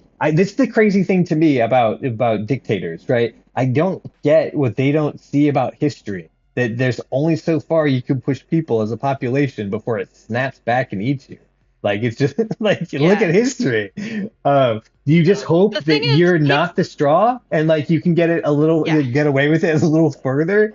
Is that what the hope is? This is like a game of Jenga or something? Well, I think they think that we have like some kind of understanding psychologically, or just in terms of like how to control people, that people won't be able to do anything. Like we'll be able to stop them, and they're just like idiots, like Right.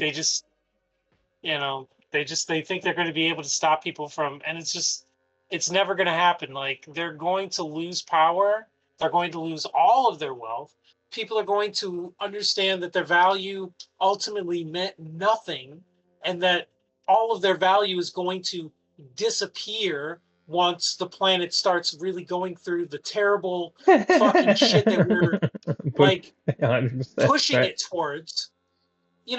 Like once like fucking whole like coastlines are being erased, Hmm. I mean, people are going to realize that the wealth of Elon Musk is like mostly a joke. Right. you It's an know NFT. like It's like the amount of money he has is fake money. It's yeah, it's it's just it's like a Bitcoin, bunch of you know? fucking equations that we have all agreed to, like, like push over towards his like thing, because he's like made all of these businesses like attract attention and like get people like doing different shit. And like, Right. yeah, like SpaceX and Tesla like has produced cars and shit, so it's like, yeah, like he has legit businesses, but mostly the billions, Yeah. like they just like had like, was it Twitter or Tesla, like one of his companies just agreed to give him 29 billion. He just gave himself 29 billion. I want $29 billion. Can I have It's $29 billion? It's a Right? joke. a joke. It's a joke. Like you can't I even. actually only want enough to make this animated series. That's really And legitimately all I Exactly. care you know, a about. fraction of You that know, would do that. sensible, But here's sensible Jack. But here's the thing that tasks. ties it back to what we're saying is that when you cannot get drinkable water, it does not matter how much money you have. Yeah, it's true. Mhm. That's just, I mean, that's the thing. Or like if you get into the place where you've starved the entire population, they're gonna come after your food. Like you cannot. I mean, there's only so much you can take away before it's a revolution. Uh, And these rich so motherfuckers definitely deserve the revolution. yeah, and who else do you think they come for except for the people who have it, right? So you know, it could be stopped. Like that's the thing. Like if Elon suddenly had I was gonna say Nightmare Before Christmas for our goth friends in the audience and on this podcast, but a Christmas Hey, Carol moment where nice uh where he wakes up and he realizes that he's basically fucking Scrooge and he's killing off his all of his employees in the entire world and had a change of heart. He could change the course of history because he does Like I not liked need. when he was just focusing on outer space. Yeah, he That does was not. fine. He doesn't need that much money to survive, right? That's for him. And from what I understand, he doesn't even use it for that. He just kind of likes having the most. But like if he did change his mind, he could actually put people in houses, the entire world, at least the Americans. He could put people in houses. He could make sure that they had food. He could make sure that they had education. He could fund all of that and still have a large portion of the billions of yeah, dollars that he has left over. it would be great. There is no such thing as ethical billionaires, and that unfortunately includes Trey Parker and Matt Stone now. Yeah, I mean, Yeah. Very sad.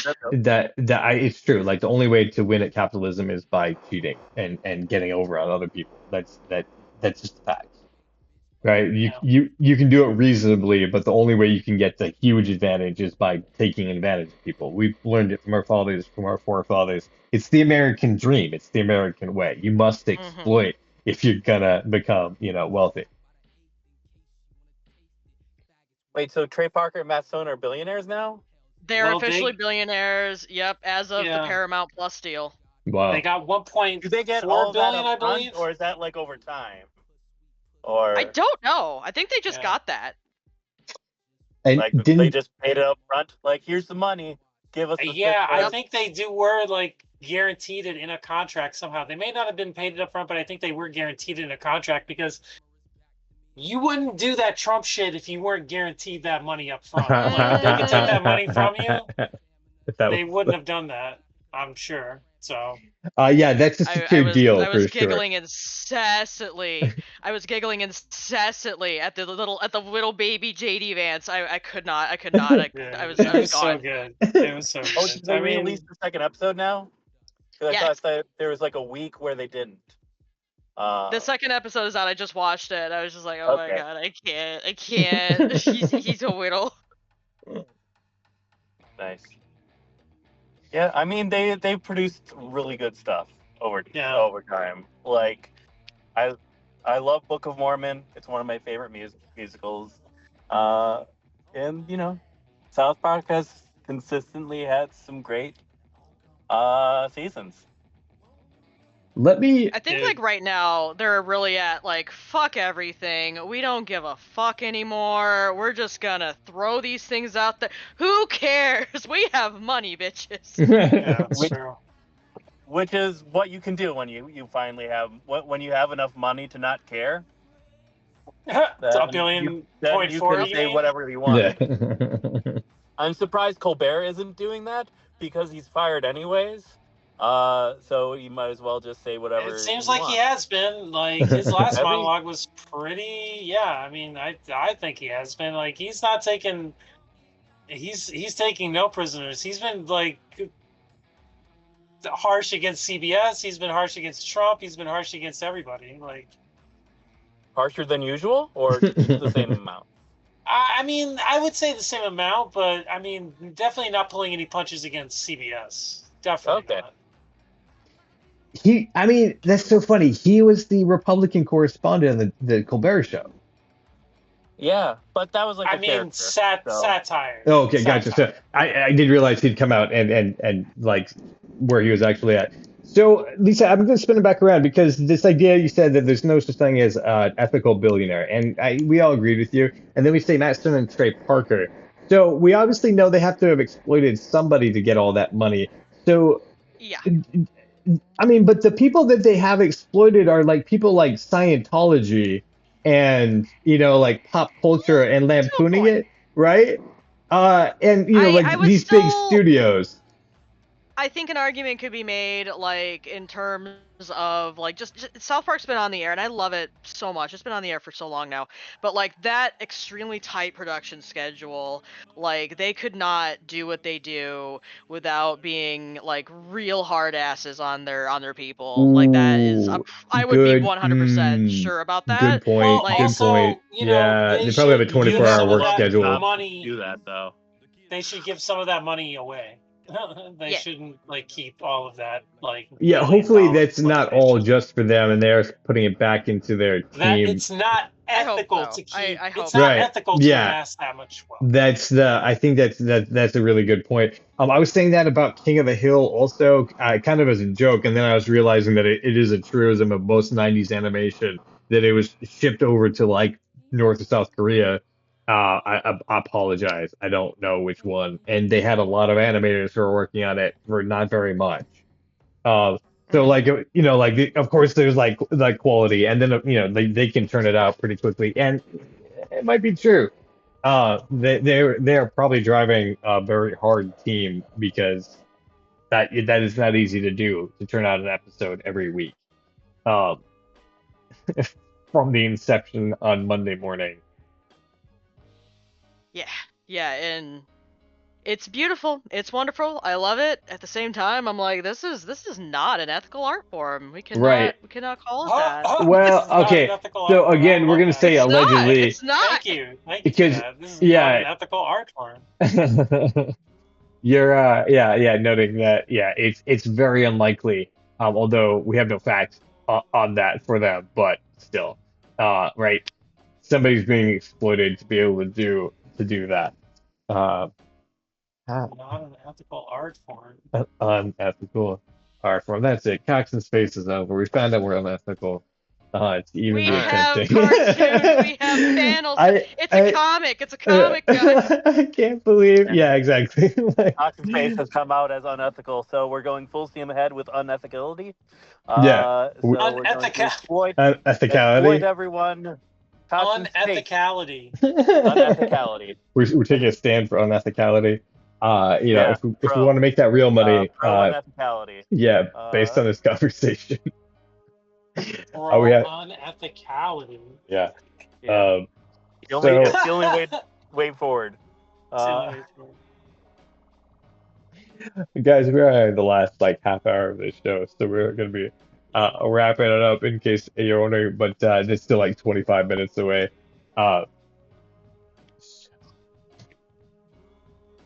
Just know that we do like people's fixations.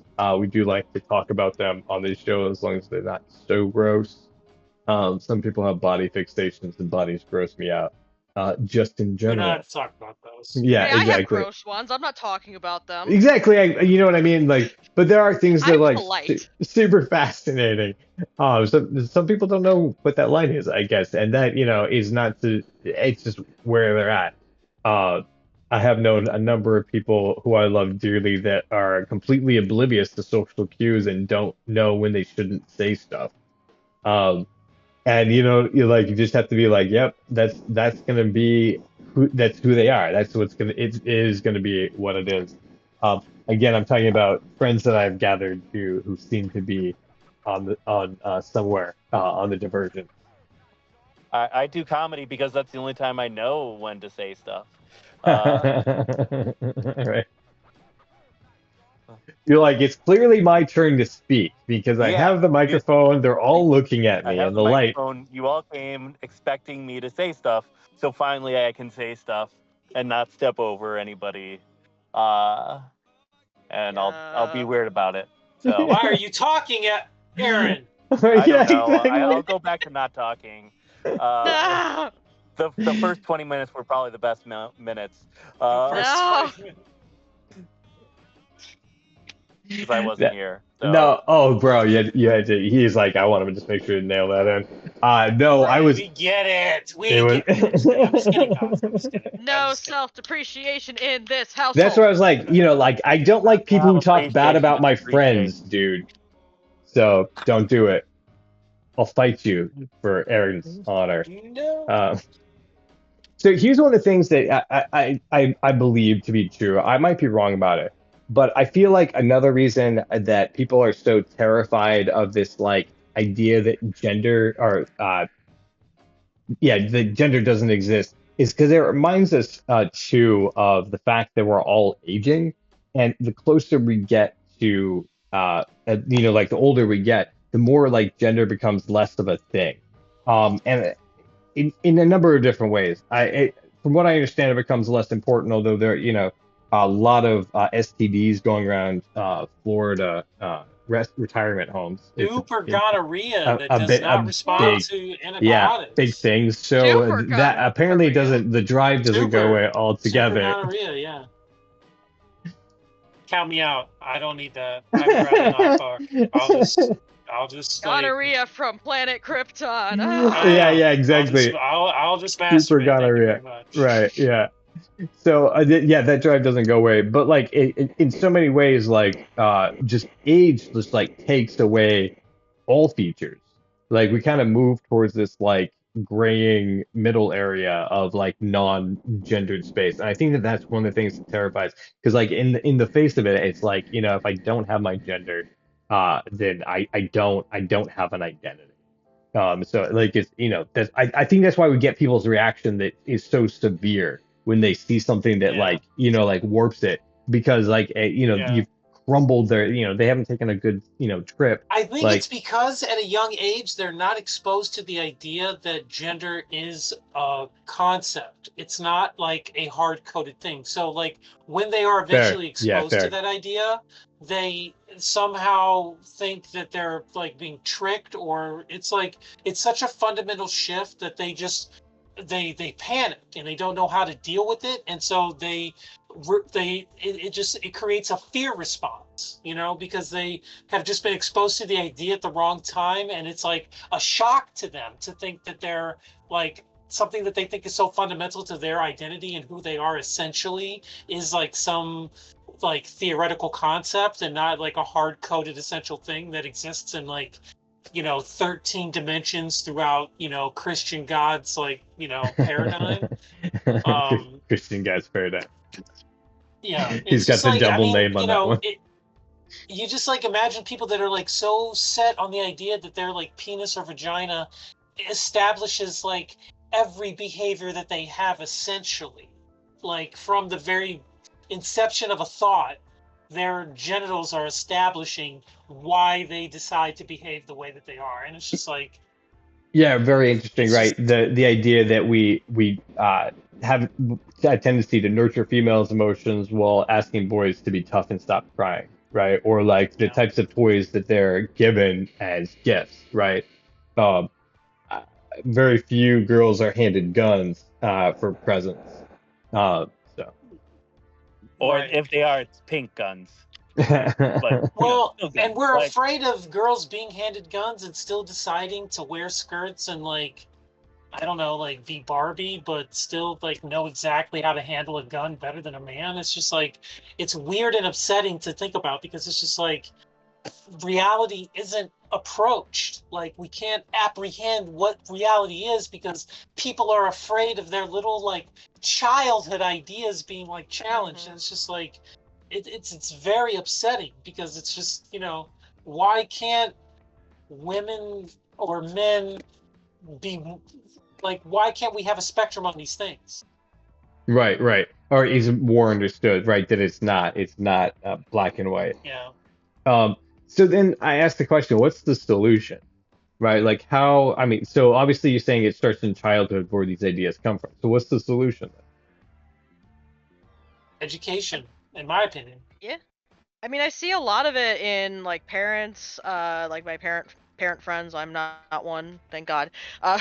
But I see it in my Same. parent friends where they're trying to be more just like understanding of just whatever the kid wants to do. Like I think that's the true definition of just like, hey, let them be kids. Is just, you know, hey, if your son wants to prance around in a princess dress, let him. Don't inflict that upon him yet. Just let Yeah. him be happy, you know? Right, because he might not be exploring his sexuality or his gender at all. It might just be fun to dance around in a dress, because they are fun. Yeah, I mean, they are fun. Right? guys don't get to wear clothes that flow, you know, and that is a real shame. Unless you're Scottish. And they don't You gotta even. grow up, go to the Renaissance Fair, buy a kilt for $200, and then you get to dance around in Yeah. Well, skirt. no, but tartans I mean, they're like really stiff and they're like hot and they're like scratchy. They're not fun in the same way. Yeah, You know what I mean? Like, you uh, can have a skirt, but it's not fun. right, yeah, yeah. exactly. I mean, you get the breeze up, which is definitely still a nice feature of skirts, but like, yeah, like the whatever, the fabric and the flowingness and there's all those options. Yeah. So like, it's just it's like an option for, males that are just like ashamed for wanting to like enjoy or express themselves, in any of those ways. I mean, I think beyond that though, because I think the thing that we're ignoring right now is that there's a lot of, people that want to be allowed to participate in things like sports or competitions or just like markets and industry with a business that just is allowed to fairly compete, where, like they're being like shut out of those things because people are saying it's unfair for them to even like be there. And it's just like not, like Hmm. it's not unfair for a Yes. lot of these like trans girls to be like participating in sports.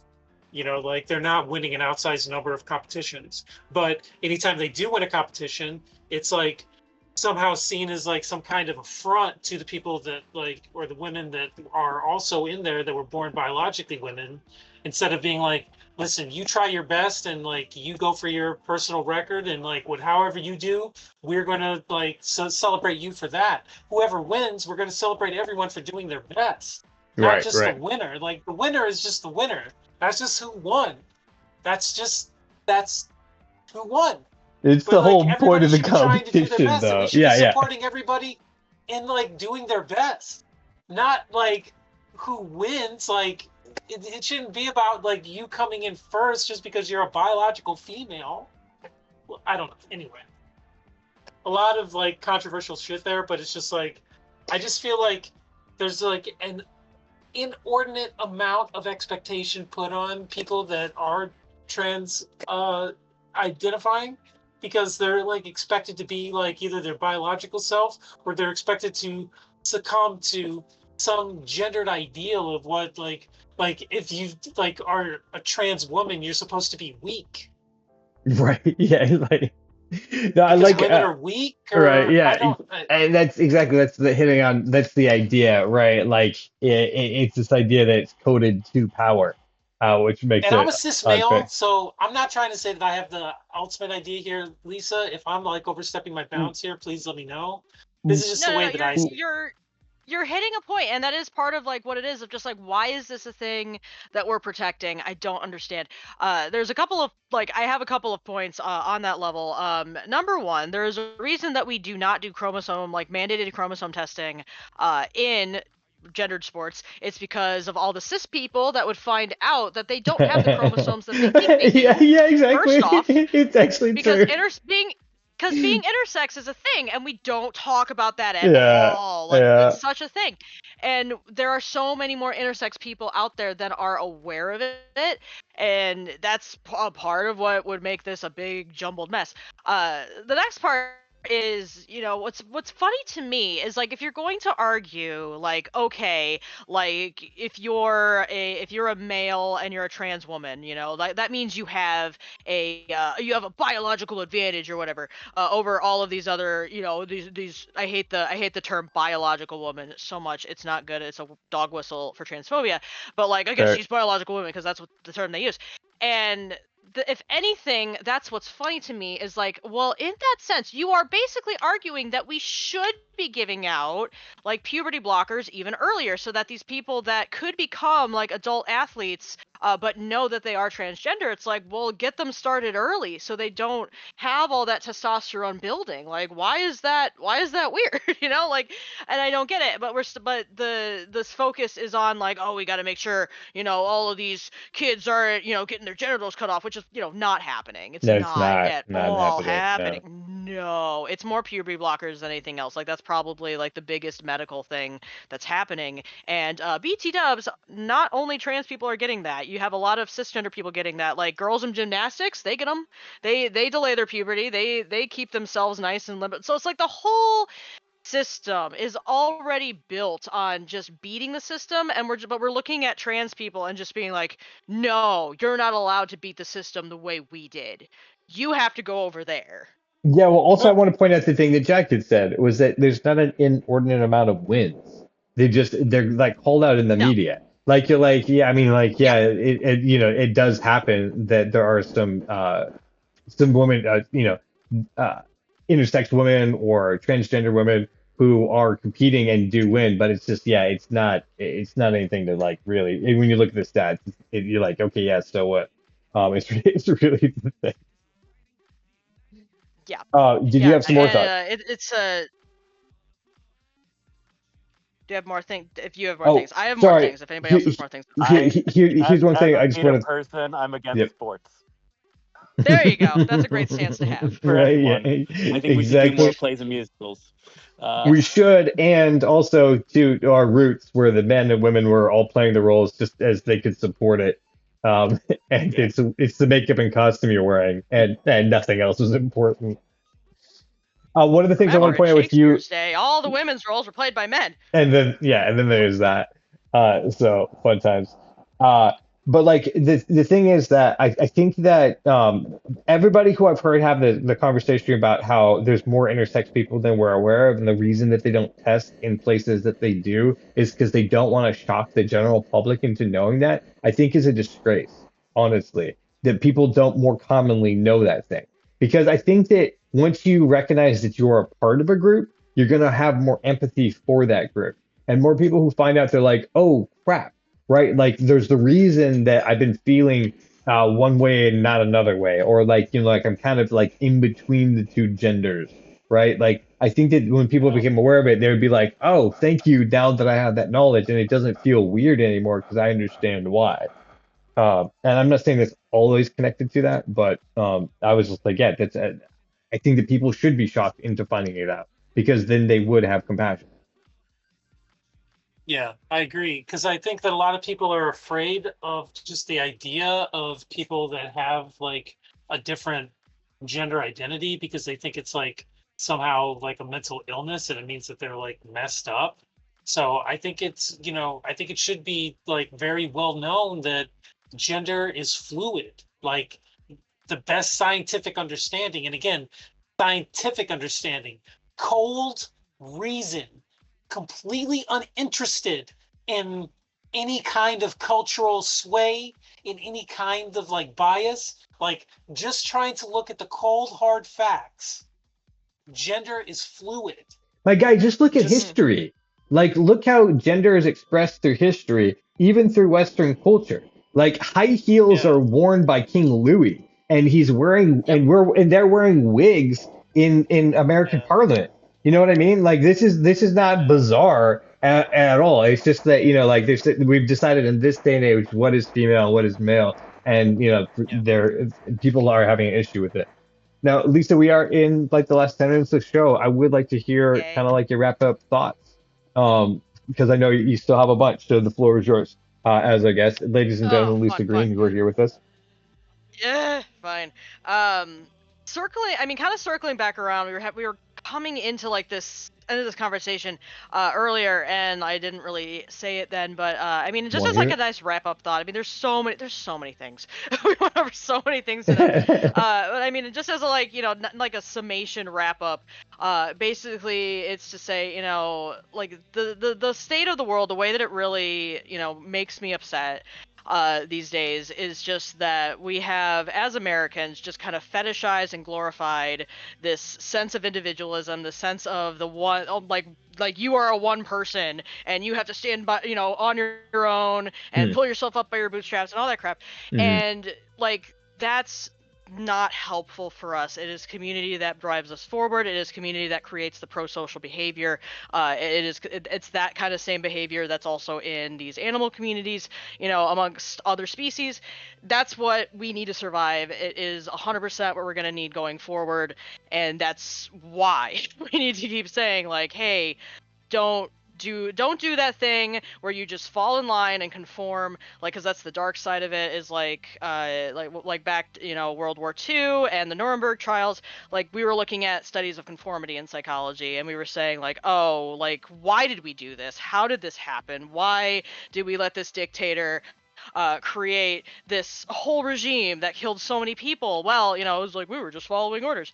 That's where Mhm. it goes. And so it's just this sense of like we have to just take care of each other. Like we have to look at, what are we doing for each other? What are we giving back to our fellow people? What are we doing with ourselves and creating that value for our society? That's a really good point. One of the things, we kind of went into all these topics because we started talking about the way that the mentality works and how there's a spectrum of that of diversity.